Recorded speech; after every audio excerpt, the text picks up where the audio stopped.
আলোর পথে মুক্তির পথযাত্রী হবার আহ্বান জানিয়ে পহেলা বৈশাখ রমনার বটমূলে ১৪৩২ বঙ্গাব্দ বরণের সূচনা করবে ছায়ানট।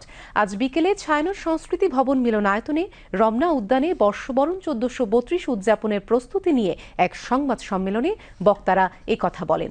সংবাদ সম্মেলনে উপস্থিত ছিলেন ছায়ানটের নির্বাহী সভাপতি সারওয়ার আলী, সহসভাপতি খায়রুল আনাম শাকিল, ছায়ানটের সাধারণ সম্পাদক লাইসা আহমদ লিসা, যুগ্ম সম্পাদক পার্থ তানভীর নভেদ ও যুগ্ম সম্পাদক জয়ন্ত রায়। সংবাদ সম্মেলনে জানানো হয়, ভোরের আলো ফুটতে ফুটতে ভৈরবীতে রাগালাপ দিয়ে ছায়ানটের ১৪৩২ বঙ্গাব্দ বরণের সূচনা হবে। ছায়ানটের এবারের বার্তা আমার মুক্তি আলোয় আলোয়।